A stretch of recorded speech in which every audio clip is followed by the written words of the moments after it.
What's up, guys and girls? Today we are back and we are going to be obviously going through the lightcone preview for what is going to be the most highly anticipated character, that is obviously Acheron. So we're going to obviously just go through this details here real quick. I'm not going to do a video on the short because this, I watched it there actually today while I was in work, and oh my god. Right, so I'm just going to check this Eminator special. What's this? So this talks about what is an Eminator. If mortals receive the grace of the Eons, grasping the power of paths are viewed as a singularly shattered foam, are not completely subservient to the Eons. Eminators are as good as emissaries of the Eons will in everyone else's eyes. So basically they are the embodiment of an Aeon. That's what an Eminator is. So how to become an Eminator? You basically have to, some Aeons regard them as an extension of themselves. Some Aeons have no intentions of creating Eminators, and there are even Aeons who just do as they please. So the status, obviously, the fraction that worship marital strength, will view the Eminators as a banner using a show of influence. However, some forces intentionally concealing Eminators existing. They also the crowd pretending to be ordinary mortals before they okay, but there's no along each path the distance that Eminators stride for surpass that there, and the journey mere existence becomes the driver continued extension. Jesus. Okay, obviously we got the Legion. Oh, I asked him. So Jing Yang is an Eminator. Give me a second. From a lands, from the powerful army as the clan has a lands goals which patrol the world and corruption. And then they're the generals who command along with the marshals take up arms and embarking on. Okay, no, it doesn't say that. The families, I think this is just the, this is just, I don't think there's anything important there. That's all right. So I mean, let's go through obviously her. So I know, so obviously we do understand what her abilities are like. There's nothing really new specifically. Obviously her talent, unfortunately, when battle starts, immediately gain a certain number of slashes. Obviously just that's when it starts, and then when there are one or two nihility characters other than Acheron in the team, the damage dealt to Acheron basic attack, skill, and ultimate damage increases by a certain amount. We already know that. When the rain build ultimate hits an enemy target with Crimson Rod, her damage increases, stacking up to a maximum number of times and lasting for a certain number of turns. When Stygian Research triggers, additionally deals damage each time deals. I think we all knew that. We have sort of covered farming all this. So obviously the idol is fine. Then we've got a technique which doesn't take a skill point until you kill an enemy. We've got her basic attack, very normal. Then we've got a talent, I'm guessing, which is the one that basically gives the stacks. But also, let's see this. Toughness regardless of... Okay, so when /3 reaches its upper limit, the ultimate can be activated. During the ultimate, reduces enemies' toughness regardless of weakness types, and reduces all enemy types resistance lasting until the end of the ultimate. When any unit inflicts debuff on an enemy target while using the ability. So this is basically just the stacking thing. Okay, that's no problem. Skill is just basically skill. You get one stack, deals lightning damage, that's fine. Ultimate, obviously we just have the 4. I think it was what was it, 1 2 3, it was 4 slashes. Yeah, it was 4 slashes. She does the PGR thing and then does 1 and then 2 and then 3 and then 4, so that's fine. And then obviously depending on the number of crimson knots that a person has, then that's the amount of damage they deal. So it's pretty much, I think everybody has gone through that, but I don't think anybody has not gone through now what we are going through, which is the lightcone preview. So let's go through it, and then obviously I'll give also my view on. That is a lot of attack and health for an Nihility Cone. So pretty good art, I can say that for now. So the wearers, so increases the wearer's crit damage by 36%. When the wearer hits the enemy target, inflicts empty bubbles on the enemy lasting for 1 turn. This effect can be triggered 1 time against each target for every attack the wearer launches. So the wearer deals 24% more damage to a target afflicted with empty bubbles, and the damage of the wearer's ultimate additionally increases 24%. So not too bad. Like, all right. So does she need a light cone? I mean, the wearer deals 24% more damage to targets afflicted with empty bubbles, and the damage from the wearer's ultimate additionally increases an extra 24%. So my thoughts, it's all right, it's okay. I think we've seen better. not in a bad way. I think we have seen better. I'll tell you how I've seen better. So I at the moment have obviously Kafka on the account that I'm summoning for her. We have Kafka now. Before I go into that, I'm just going to talk about the lightcone real quick. 36% damage, that's quite big. So we're looking at the fact that she does somewhat scale with crit damage, crit rates, rather than just having a bunch load of attack and dealing as much damage on DA2 according to attack as possible. So what I'm thinking here is, I think there can be an alternative for a lightcone. So I think I think they've kind of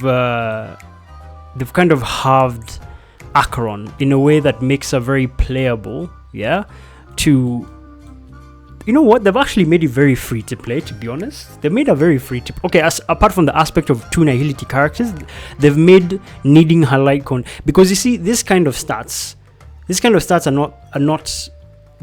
not like limiting to the what do you call it, to the character.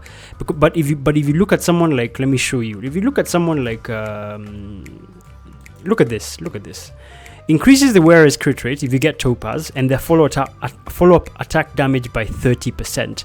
After the wearer uses a follow-up attack, applies tame stage on the target, stacking up to two stacks. When the allies hit an enemy target under the tame state, every tame stack increases the crit damage dealt by 12%.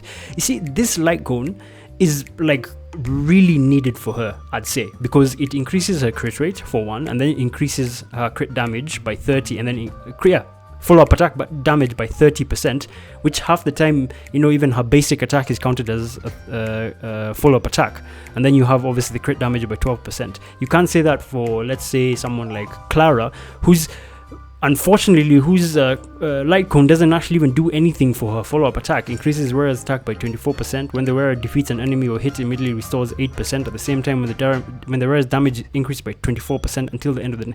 This doesn't do anything for follow-up attack, right? And in fact, that's why most people say, or most people do, is that they don't even want to get her lightcone. They'll usually just end up getting this, and then, you know, stacking it up to super in position 5. Whereas with let's say now like Topaz, I feel from the fact that one of my accounts has Topaz with a lightcone, she needs her lightcone. I'll give you another person. I think every character is built in a way that you either need the lightcone or don't need the lightcone. Another person I'd say it doesn't need the lightcone specifically is even this guy here. For every debuff, okay, I mean, it gives you extra damage. I mean, look at all these numbers. This is just an extra like damage stack for him. You get me? So, but like in realistic, this I'm running him with this, and he's dealing a lot of damage. Okay, so I think I don't think you need the lightcone, to be honest. I actually don't think you need the lightcone. It's a really good lightcone. I mean, 36% damage, 24% more damage on the alt and the targets with obviously the crimson knots. But I can say now they've actually made it in a way that I don't think you would need her lightcone, and that's really good for people who don't want to spend as much, because if you get her, you can actually run her without her lightcone. That's good. I'm happy with that. They've not run her in a way that you need her lightcone. That's good. So when I'm looking at alternatives now, alternatives I'd say is probably even Kafka's, you know, because I think Kafka's lightcone is one of the best lightcones that you can give any nihility like attack character, and they perform very well. Because look, increases that damage by 24%. Yeah, after every attack launched by the wearer, the speed increases by 4.8, stacking up to 3 times. Yeah, if the wearer hits an enemy target that is not afflicted with a road, there is a 100% chance to inflict a road to the target. Enemies afflicted with a road are also considered to be shocked or will receive lightning DOT at the start of each turn, equal to 60% of the wearer's attack lasting for 1 turn. I mean, you can't give her, obviously you can't give her like this lightcone. Doesn't really benefit her at all, probably apart from the this defense shred. But in fact, if you have if you were to look at alternatives, I'd even say if you have Kafka's lightcone, go for it. Put that on her.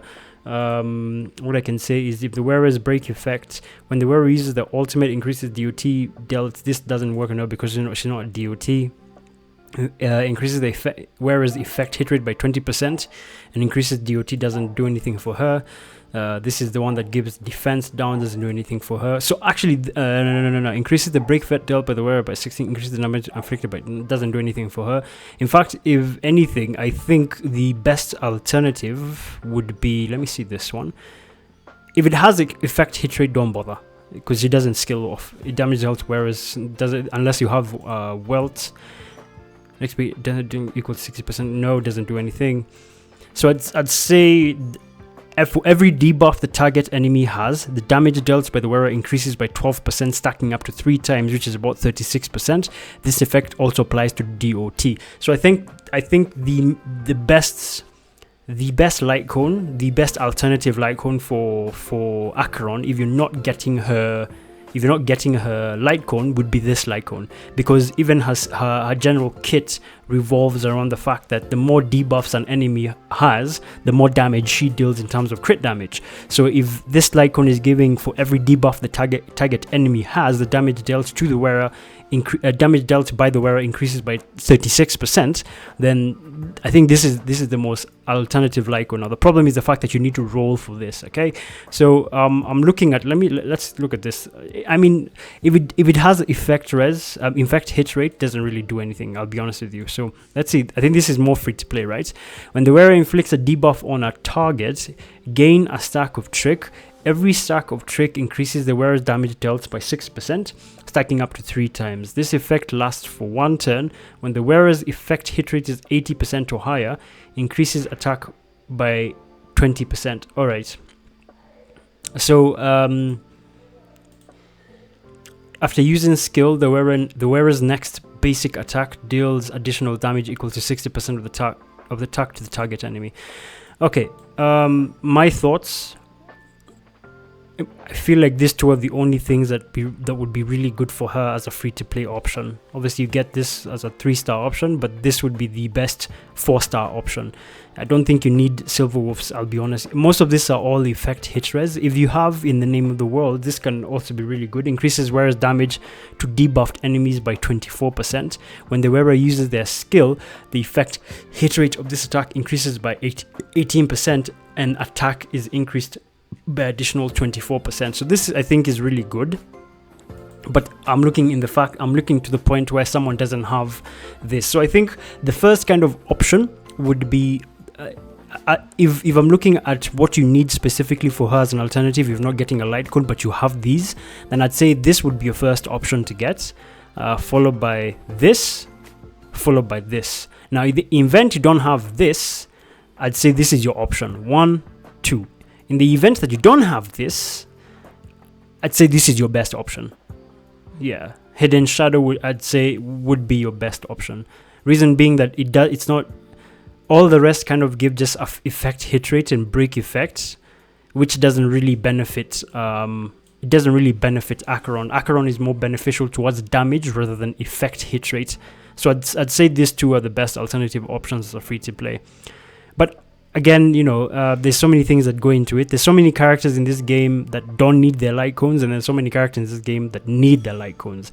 Like for example, I can say that Jinglu deals a lot of damage. I think, you know what, I'm never going to say that they've created a character who's very in need of their light cone. The only person I've seen who is in need of their light cone is probably even, you know, what's her name, Topaz, because this just gives a lot of utility for her damage. That's what I can say. But you know what, I can't say you don't need the signature light cone, because you know there's a reason why it's a signature light cone.